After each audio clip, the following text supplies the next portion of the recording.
Autrefois, dans un pays lointain, vivait une femme qui désirait désespérément un enfant, mais ne pouvait pas en porter. Elle pleurait tous les jours de tristesse.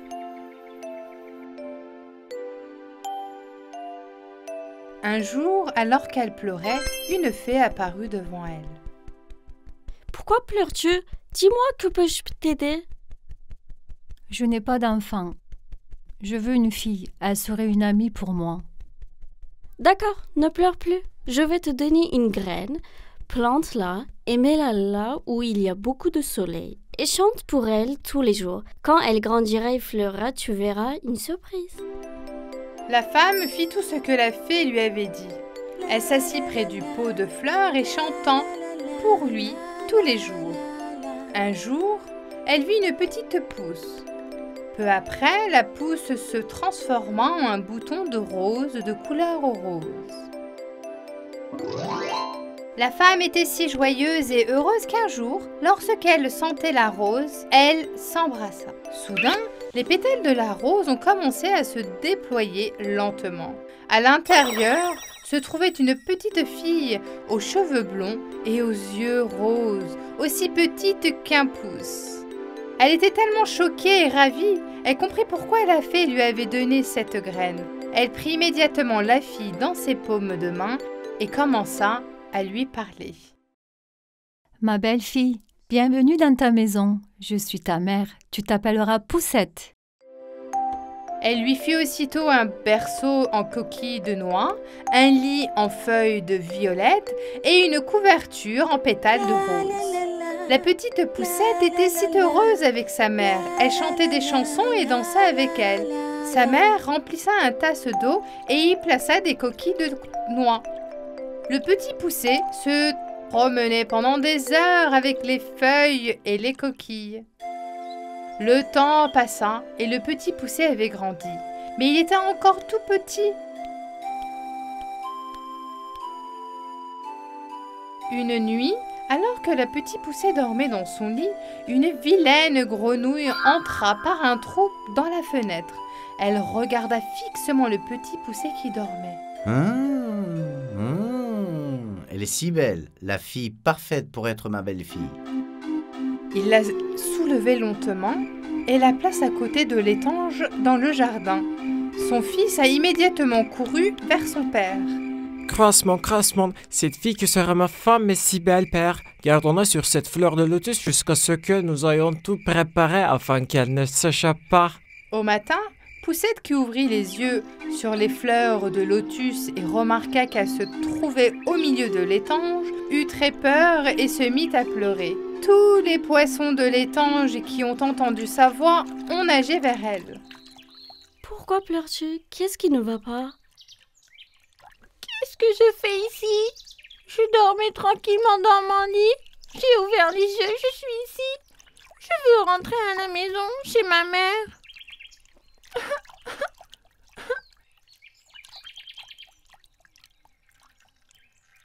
Cette horrible grenouille et son fils t'ont mis ici.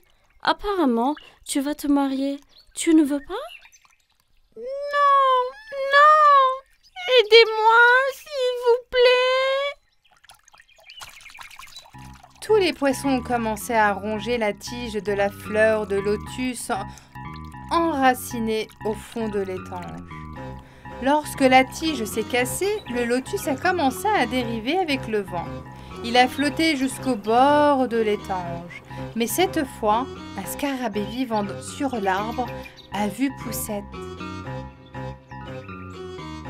Ah, un insecte intéressant qui ne nous ressemble pas. Laisse-moi le ramener à la maison pour que mes amis puissent aussi le voir. Il a immédiatement attrapé Poussette et l'a emmené chez lui dans l'arbre. Ses amis étaient très surpris. Et il ressemble à un humain. Emmenez-la. Nous ne voulons pas d'elle dans notre maison. Le scarabée pensait qu'il avait contrarié ses amis, alors il prit Poussette et la laissa dans la forêt. Poussette, qui avait incroyablement faim et soif, essayait de boire de l'eau dans les fleurs. Comme elle ne trouvait rien à manger, elle se sentait faible. Le temps était aussi extrêmement froid, alors elle a commencé à frissonner. Ses vêtements étaient même pour l'été. Elle a marché pendant un long moment pour trouver un abri.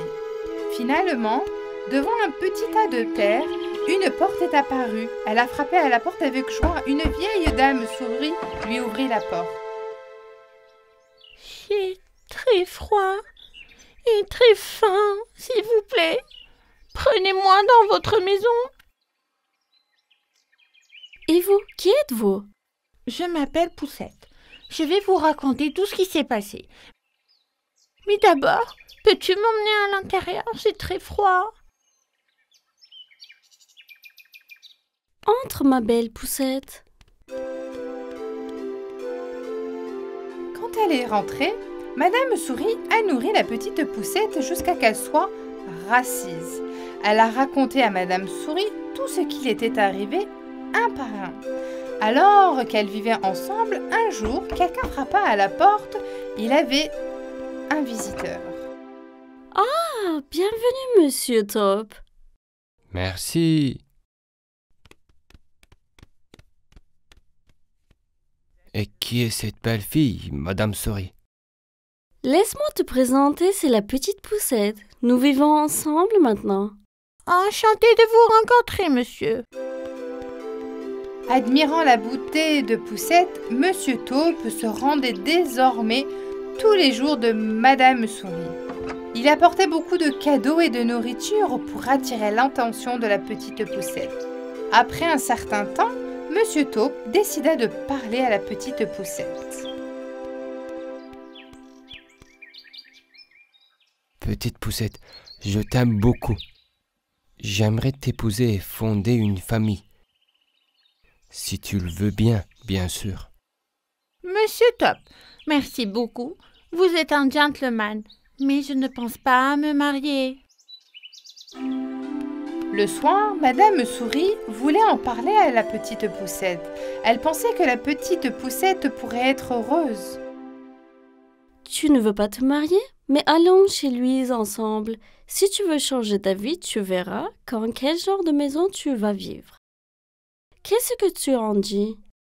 En réalité, la petite Poussette ne voulait pas épouser Monsieur Taupe parce que les taupes vivaient sous terre sans voir le soleil. Ce n'était pas approprié pour elle. Elle était une fille de soleil. Poussette ne voulait pas briser le cœur de Madame Souris. Alors, elle le suit et se dirigea directement vers la maison de Monsieur Taupe. Mais avant d'y arriver, elle aperçoit un pigeon inconscient sur le chemin. Poussette courut droit vers lui. Elle voulait savoir ce qui s'était passé. En l'examinant attentivement, elle s'en rendit compte que les ailes du pigeon étaient blessées. Elle se précipita à la maison, prit la trousse de premiers soins et retourna auprès du pigeon inconscient. Elle a pansé la blessure et l'a bien enveloppée. Le pigeon blanc, qui a ouvert les yeux, a même réussi à boire un peu d'eau. Je n'oublierai jamais ta gentillesse, Poussette. Un jour, je t'aiderai aussi. Le soir, le petit poussé parlait à Madame Souris. Chère Madame Souris, il y a plusieurs choses que je dois te dire. Tout d'abord, je ne veux pas épouser Monsieur Top.